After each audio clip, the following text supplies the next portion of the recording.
Okay, we're gonna look at this old, gross, moldy glove. It's very moldy. It's very gross. Someone has obviously over oiled it. There's a lot of verdigrease. That's what that green stuff is, verdigrease. And I'm not looking forward to what's inside.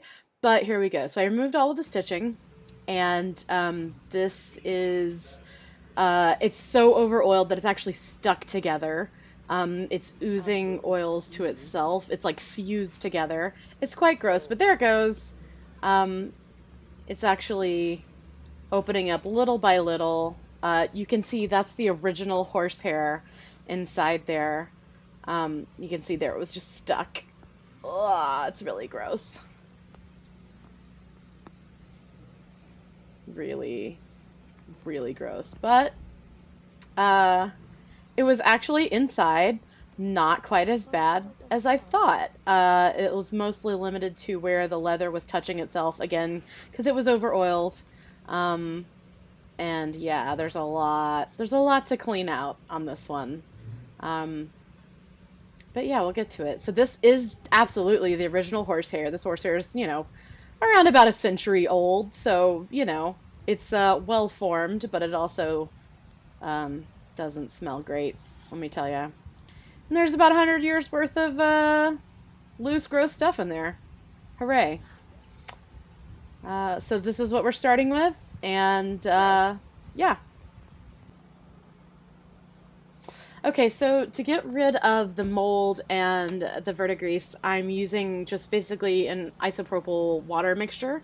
Um, you don't really want to put too much on at a time because it will dry out your leather. And even though over oiling is an issue that we have with this thing, we still don't want to get we don't want to remove too much good oil. So you just want to do a little bit of a time. Plus, the alcohol will just evaporate if you leave it too long, so there's no point in soaking the whole thing or anything like that. I've already done the other side, the top side. I just did a basic wipe, but this is just a brush I'm getting in and trying to get all the verdigrease and the nasty, funky, gross gunk off the sides of the eyelets. That's what it looked like before, and yeah, keep on keeping on with that. There we go. So this is after lots and lots and lots of scrubbing. You can actually see the brass of the eyelets now. And yeah, there you go. You can see it's actually quite dry. The inside is cracked. At some point, this glove was probably really dry. So what I'm rubbing it now with is a wax mixture. Um, After removing as much oil as I possibly can, this wax is going to kind of do a protective sealant. And then I use the hair dryer here to heat up the wax and to help it kind of sink in and become a protective barrier. So we do not need to oil this mitt. It has way too much oil in it already. Someone probably dropped it in a bucket of Needs foot oil or something like that and did that. So anyway, the heat, you can see I'm putting it on my arm to check the heat. This is on low heat. You don't want high heat.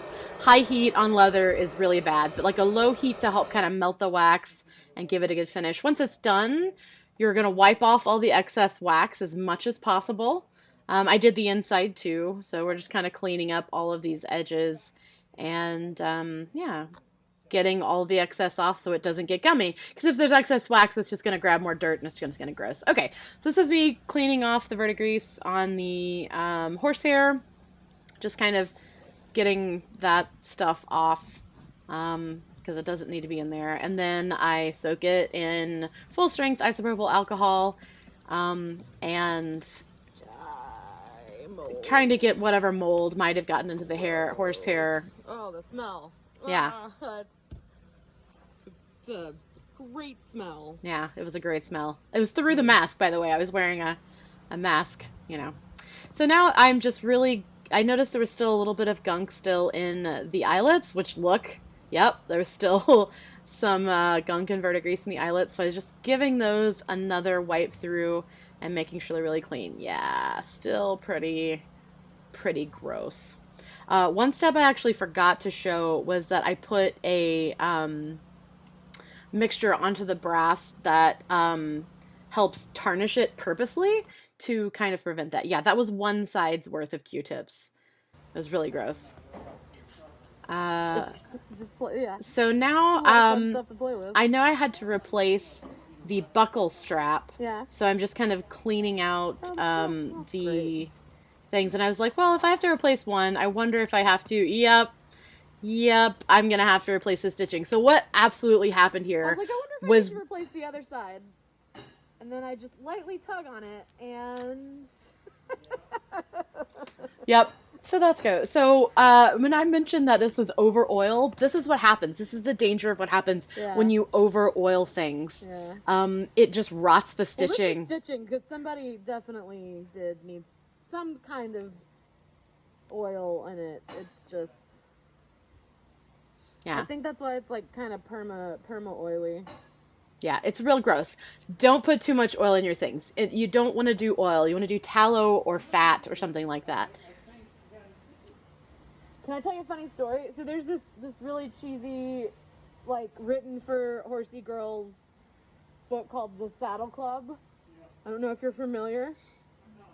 But there is very specifically in like 2 different books that I remember,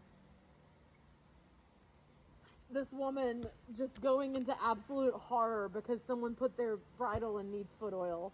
And it was like it was a thing. It was like, do not put your bridle in neat's foot oil. If you need to impart that to the youngins, don't use neat's foot oil. That was Dave, by the way. He is the shop foreman at History for Hire. He's a great sport. So now what I'm doing is I'm removing the hardware, the rivet from the hardware from the old glove buckle. We try to reuse hardware as often as possible. This buckle is in fantastic shape, so I'm just going to take off the rivet and use that same buckle, and we'll just reuse it. Clearing out some of the gunk. So I noticed at this point that this shape is really similar to another glove that I had repaired. So I pulled, we have these patterns. We have a couple different basic shapes, and I was like, hey, I wonder if I could just reuse these patterns. When I make patterns, I usually use those yellow manila file folders. They're just stiff enough to where they hold their shape, but they're easy to cut through. That's actually a perfect match. So we're going to use that pattern and go with that. This leather is a stone oil leather. It's very, very similar to what they would have used to make gloves back then. This is just tanned really, really well. And even though it's a stone oil tanned leather, it's not going to leach the way some other stone or oil tan leathers will. So it's great. Yep. And then put the pattern down. You can actually just use a pencil. For the stone oil, you can just use a pencil because it just kind of traces through. You can use a scratch awl. You can use...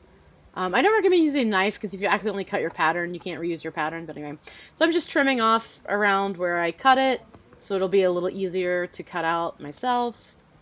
That's Paul in the background. He's great too. Using an X-Acto knife.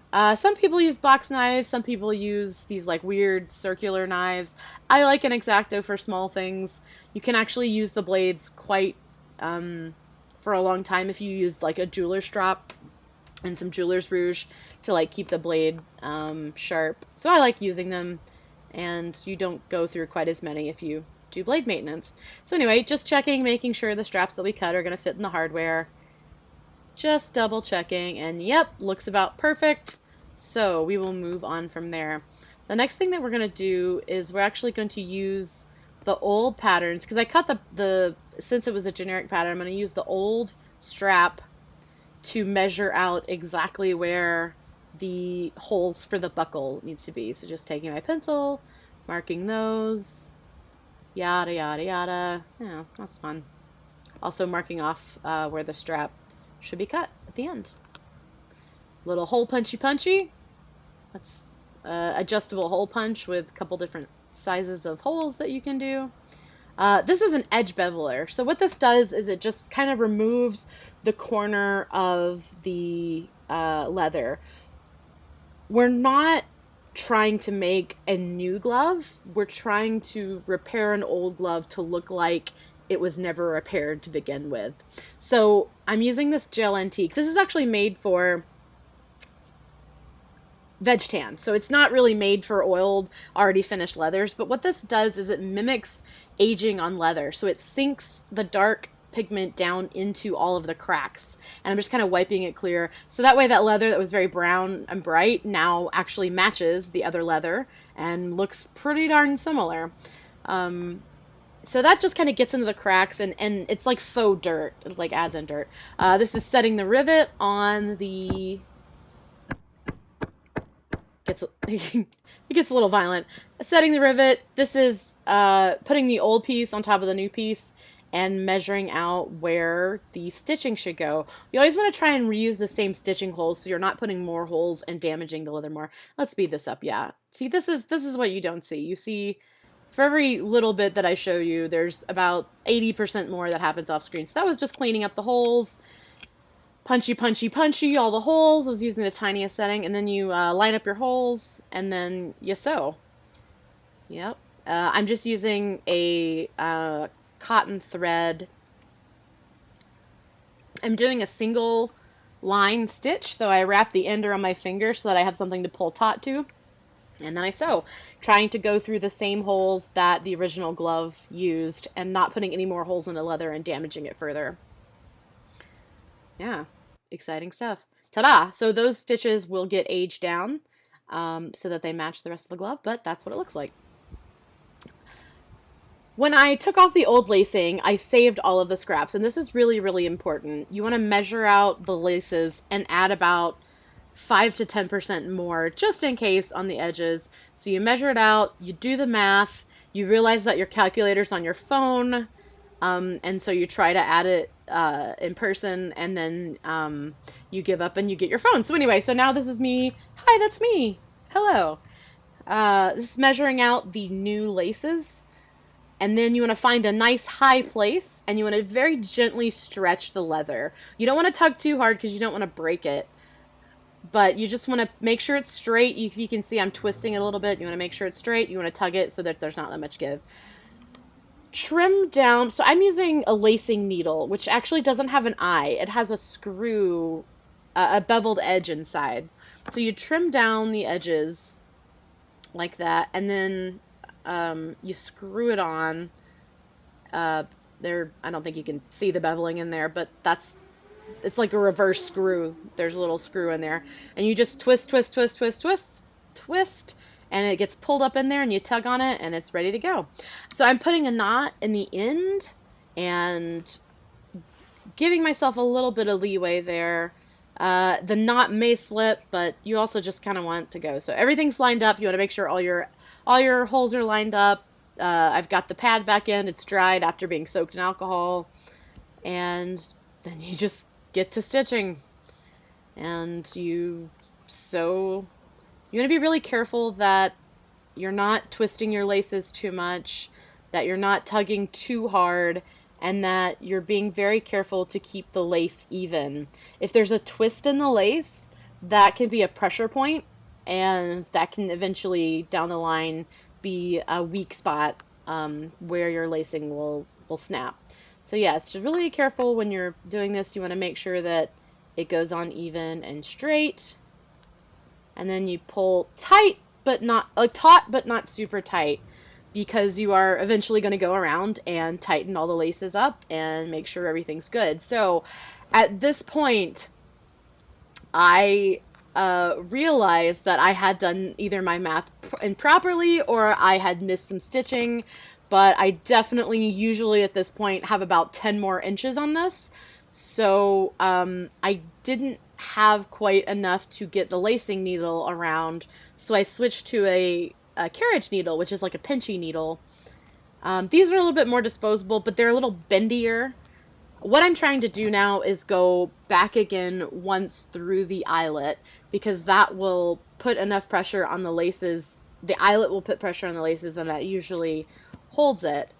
What I didn't realize is that these eyelets are much, much smaller than ones I had worked with before. So I was having a lot of trouble even getting this really thin carriage needle back through the eyelet.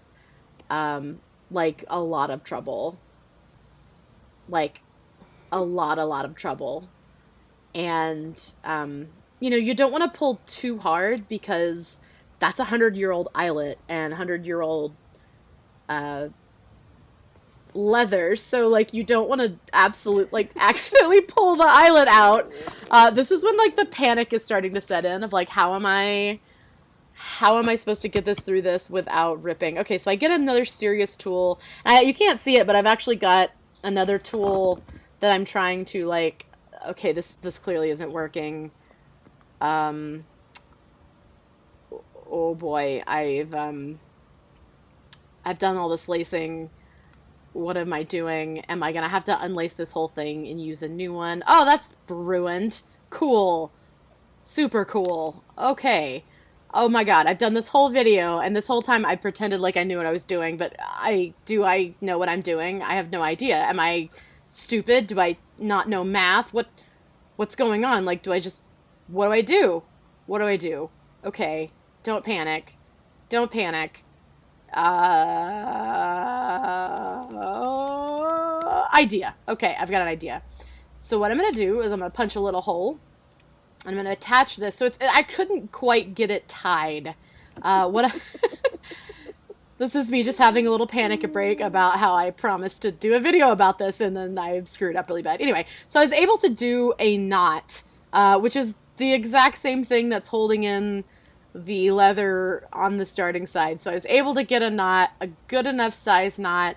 I'm going to trim off the excess and just kind of poke it in there, and it's going to be fine. It'll hold up. That's exactly how I did it. Everything's fine. I had another little breakdown about things, but everything's fine. Everything's fine. We're good. So now it's back in. We need to redistribute the padding. So I put the glove on, buckle it, nice, and it fits me quite well actually. And I have to remold the face of it. So this is a kind of a tool. It's baseball shaped roughly, and then you just beat it.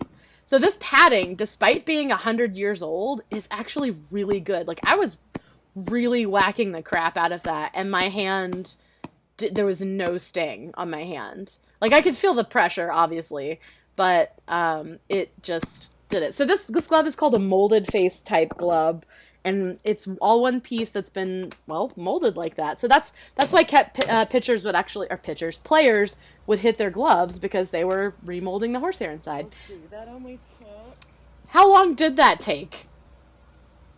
Let's do some math, because I'm really good at math. Let's do math. 8, 9, 10, 11, 12, 1, 2, 3. 7 hours! It only took 7 hours from start to finish. Hooray! So in case you're curious, these are the tools that I used, and I can talk a little bit about them, but there's skivers,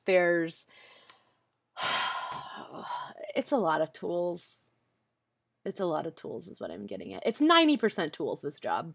You gotta have the right tool for the job, and then like it's 10% knowing how to use them and use them well. Oh, look what I found. Yeah, you are hiding from me, and I will neither confirm nor deny what finger that is pointing at that lace, but that little bastard is why I was so short, because I didn't measure it. But that's on me. Anyway, if you'd like to know a little bit more about this, you can follow along with the project on Dodger Yard. You can also follow me on Twitter, SZN_baseball, which I'm guessing you're watching this on Twitter, so you probably know that part anyway. But anyway, DodgerYard.com, the glove restoration project. It's going to be great. I don't have anything clever to say at the end.